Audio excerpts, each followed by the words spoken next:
Medicine is a very important science today. We wouldn't be anywhere near advanced as a civilization today if it was not for medicine and, by extension, doctors.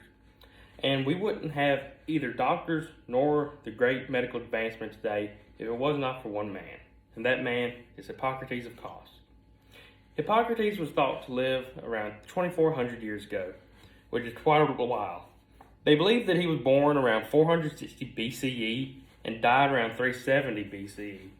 So he was around 90 years old at the time of passing. Now they can't put a concrete number on either his age when he died or when he died, because of being so long ago, it's hard to know for sure when his date of passing in fact was.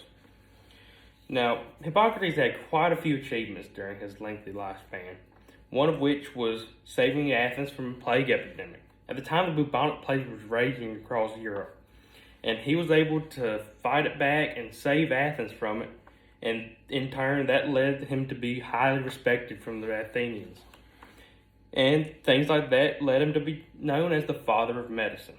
Now, this wasn't the only incident that led him to be known by that lofty title, because he had various smaller achievements that we know today to be factual.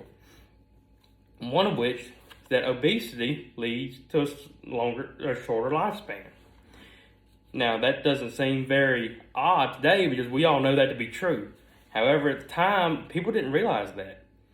And Hippocrates was able to tell them, look, obesity, you're not going to live near as long as someone who is slimmer or fitter. He was probably one of, or if not the first man to realize that. And we know that today to be true because it's quite the epidemic in our country. Not only that, but he also suggested that epilepsy, which at the time was thought to be almost as a curse or something that the gods gave to someone they didn't care for. He believed that epilepsy and found that it was hereditary. And we also, again, know that to be true today because epilepsy runs in families. And we are able to back that up scientifically today. So Hippocrates is very advanced for his time. And one of the main things that we know of Hippocrates today for is the Hippocratic Oath. Now, the Hippocratic Oath is something that each doctor has to swear before they go into being a true doctor. And the Hippocratic Oath says things such as do no harm, and some people believe it to be a bit too emotional in today's time, or use a bit too much ethos, I suppose, for being a science. But that can be that goes by how you believe. But that's just how some people believe it, I suppose. Now, he died on the outskirts of Larissa, which is also on the island that he called home on Kos. And he lived quite a while, like I said, 90 years.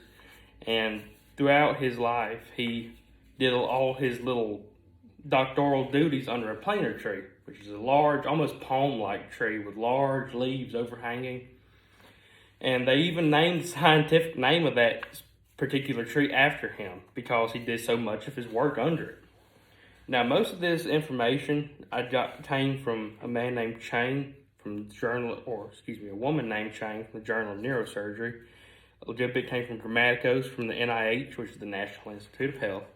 Some came from Labby from an article known as Obesity and Cardiovascular Disease, the Hippocratic Paradox, which is where I learned about how he believed that obesity led to a shorter lifespan. Then Tyson, who wrote the Hippocratic Oath Today, which is another little article that teaches you about like some of the problems with the Hippocratic Oath today, if it's dated, if they should change it. And then some came from the Epijakis from In Vivo Journals. Now, a bit more on why Hippocrates, we should learn more about him today. That's because we would not be, like I said in the gym, we would not be anywhere near advanced today if it was not for him. Because he had ideas that were so far advanced for his time, it was unreal. Because today, we know it's got common knowledge that if you're obese, you're not going to live near as long as someone who's slim. But he was able to know that 2,400 years ago. He was able to know that epilepsy was hereditary 2,400 years ago. So if it was not for the man like Hippocrates, then we wouldn't be anywhere near as advanced today. And I'll leave you on this thought. Next time you go to the doctor's office and get a shot in your arm, or next time you break your bone and they got to stitch it back together, just remember, you're not going to be there if it wasn't for Hippocrates.